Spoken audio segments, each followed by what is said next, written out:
Hello everyone, welcome back to my cooking lunch blog channel. तो आज मैं आपके साथ शेयर करूंगी बहुत ही टेस्टी तरीके से बनने वाली मशरूम की रेसिपी, जो खाने में तीखा, मीठा और खट्टा, आपको सभी तरह के फ्लेवर इसके अंदर मिल जाएंगे। तो देखिए, सबसे पहले तो मैंने ये 2 पैकेट मशरूम ले लिए हैं। तो आप जब भी मशरूम बनाएं तो आप इस चीज़ का ध्यान रखें कि मशरूम एकदम वाइट होने चाहिए। अगर मशरूम ज़्यादा काले पड़ने लग जाए तो आप उसे बिल्कुल भी ना बनाएं। उससे क्या होता है ना कि इसका टेस्ट भी अच्छा नहीं आता है और इसमें फंगस लगने लग जाते हैं। तो इसलिए आप इस चीज़ का विशेष ध्यान रखें। तो देखिए, ये मैं लेकर के आई थी, तो ये ज़्यादा अभी ब्लैक नहीं पड़े हैं, यानी कि ये बिल्कुल वाइट है। तो अब मैंने इसके अंदर 1 चम्मच आटा डाला है। तो आटा डालने से क्या होता है ना कि बिल्कुल अच्छी तरीके से साफ़ हो जाते हैं। तो मैंने आटा डाल दिया है और इसके बाद मैं इसे रगड़ रगड़ करके हल्के हाथों से मैं इसे रगड़ करके साफ़ करूँगी। और उसके बाद क्या करेंगे कि जो बड़े साइज़ के मशरूम होंगे, इसके मैंने 2 टुकड़े किए हैं। और जो छोटे साइज़ के मशरूम है उसे मैं क्या करूँगी ना कि कुछ तो साबुत रहने दूँगी और कुछ मैं काट लूँगी। तो इसी तरीके से मैंने सारे मशरूम काट लिए हैं। जो बड़े मशरूम हैं उनके 2-2 टुकड़े कर लिए हैं और छोटे मशरूम के मैंने आधे-आधे टुकड़े किए हैं। तो अब क्या करेंगे ना कि इसे रख देंगे साइड में और एक मसाला तैयार करेंगे। तो 4 पीस मैंने इसमें सूखी वाली लाल मिर्च ली है, 8 से 10 मैंने काजू ले ली हैं और एक छोटा सा टुकड़ा मैंने इमली का ले लिया है और 1 चम्मच लगभग मैंने पोस्ता दाना लिया है, ताकि इसका टेस्ट और भी अच्छा बन करके तैयार हो।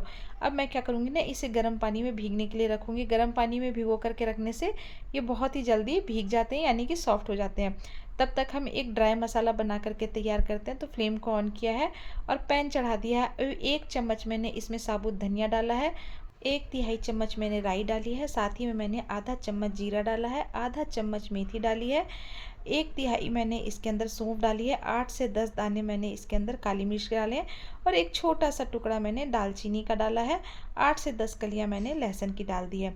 अब क्या करेंगे, फ्लेम को बिल्कुल लो रख के हमें इसे रोस्ट कर लेना है। आपको इस चीज़ का ध्यान रखना है कि ये जलने बिल्कुल भी नहीं चाहिए। जब इसमें भीनी भीनी खुशबू आने लग जाए तो अब हम इसे जार के अंदर ट्रांसफ़र कर देंगे। और साथ ही मैं इसके अंदर जो मसाले हमने भीगने के लिए रखे थे, यानी कि काजू, लाल मिर्च, इमली का टुकड़ा और पोस्ता दाना, इसे भी मैंने इसके अंदर ट्रांसफ़र कर दिया है और इसका एक बहुत ही स्मूथ सा पेस्ट बना करके हमें तैयार कर लेना है। आपको इस चीज़ का विशेष ध्यान रखना है कि पेस्ट ज़्यादा मोटा नहीं होना चाहिए। जितना बारीक पिसा हुआ होगा उतना ही ज़्यादा टेस्टी बन करके तैयार होगा। अब मैंने इस सारे मसाले को डाल दिया है मशरूम के अंदर और इसे अच्छी तरीके से हमें मिक्स कर लेना है, ताकि मशरूम के ऊपर मसाले की कोटिंग हो जाए।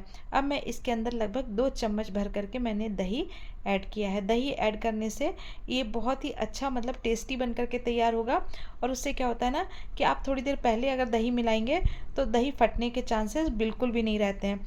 तो इसलिए दही डाल करके आप इसे मैरिनेट करें। अब जब तक ये मैरिनेट होता है लगभग 8 से 10 मिनट तक, तब तक हम कढ़ाई के अंदर 2 चम्मच मैंने घी डाल दिया है। घी में आप इस सब्ज़ी को बनाएंगे तो इसका टेस्ट और भी उभर करके आएगा। अब क्या करेंगे, घी गर्म हो गया है तो मैंने इसके अंदर बारीक कटे हुए प्याज डाल दिए हैं। इसके अंदर आपको जीरा वगैरह कुछ भी नहीं डालना है, सिर्फ आपको डायरेक्ट इसके अंदर प्याज डाल देना है।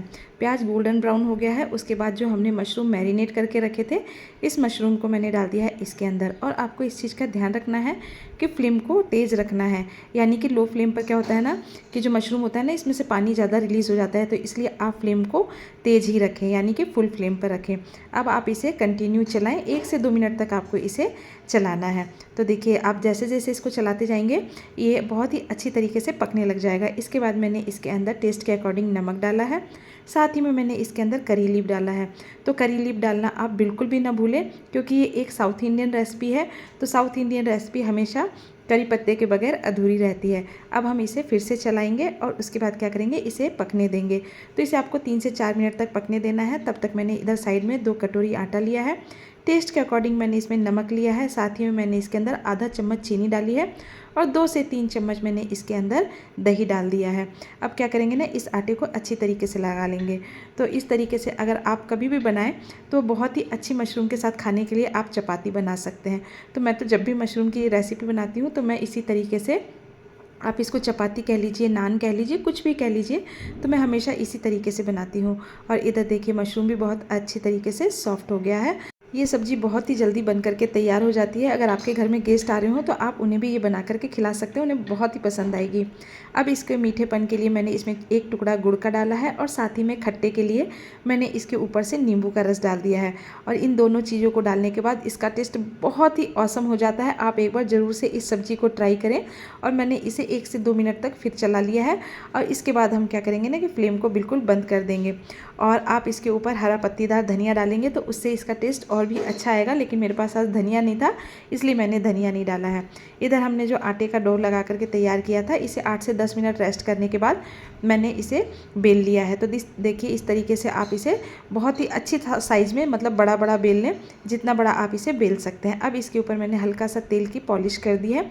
और उसके बाद क्या करेंगे ना कि इस तरीके से आप इसे काट लें। तो बिल्कुल बारीक बारीक, अगर आपके पास जैसे पिज़्ज़ा कटर हो तो आप उससे भी काट सकते हैं, लेकिन मेरे पास पिज़्ज़ा कटर नहीं है तो मैं हमेशा चाकू की मदद से इसे काटती हूँ। और उसके बाद आप इसे इस तरीके से रोल कर लें। तो इस तरीके से बनाने से क्या होता है ना कि ये जो लच्छेदार पराठा होता है ना, ये बहुत ही अच्छा बन करके तैयार होता है। आप इसे लच्छेदार रोटी कह लीजिए या पराठा कह लीजिए, जो भी आपका मन है आप कह लीजिए। और बच्चों को तो ये बहुत ही ज़्यादा पसंद आता है। तो बेटा तो हमेशा जिद करता है कि मम्मी आप इसी तरीके से बनाइए, तो उसके लिए तो मैं हमेशा 1 या 2 ज़रूर बनाती हूँ। तो देखिए इस तरीके से अब मैं क्या करूँगी, इसे लंबा खींच करके और इस तरीके से आपको इसे मोड़ लेना है, यानी कि इसे राउंड शेप में बिल्कुल गोल गोल कर लेना है। और लेकिन आपको इस चीज़ का ध्यान रखना है कि आप कोशिश करें कि आप इसे हाथ से ही चपटा करें। क्या होता है ना कि बेलन से अगर हम इसे बेल देते हैं तो इसकी ये उतनी परतदार नहीं बन पाती है, यानी कि ये बिल्कुल अलग अलग नहीं होता है। और अगर आप इस तरीके से हाथ से इसे चपटा करके देखिए, दोनों तरफ से आप इसे हल्के हाथों से चपटा करते जाएं। इसे आपको ज़्यादा बड़ा करने की बिल्कुल ज़रूरत नहीं है, ये थोड़े छोटे साइज़ की होती है। तो देखिए आपको इसके अंदर लेयर दिखाई दे रही होगी। और दूसरी तरफ मैंने तवा गर्म होने के लिए चढ़ा दिया था। तवे के ऊपर मैंने हल्का सा तेल डाल दिया है। तेल डाल देने के बाद अगर आप घी में बनाना चाहते हैं तो आप घी में बना सकते हैं, बटर में बनाना चाहते हैं, जैसे भी आप बनाना चाहते हैं आप इस्तेमाल कर सकते हैं। तो देखिए अब मैंने क्या किया ना कि दोनों तरफ से इसे अलट पलट करके इसके ऊपर घी लगा दिया है। तो देखिए इस तरीके से अब इसकी लेयर जैसे जैसे ये पकता जाएगा वैसे वैसे इसकी लेयर खुलती जाएगी। लेकिन आप इस चीज़ का ध्यान रखें कि ज़्यादा फ्लेम हाई नहीं होना चाहिए। फ्लेम जितना लो रहेगा उतना ही ये अच्छी तरीके से पक करके तैयार होगा। और आप इसका कलर देखिए कितना गोल्डन ब्राउन कलर बन करके तैयार हुआ है। मतलब उसके साथ सुपर टेस्टी डिलीशियस सब्जी बन करके तैयार हुई है। तो मेरी तो आज की थाली बन करके हो गई है तैयार। अगर आपको अच्छी लगे तो मेरे वीडियो को ज़रूर लाइक एंड सब्सक्राइब ज़रूर करें। मिलते हैं नई रेसिपी के साथ।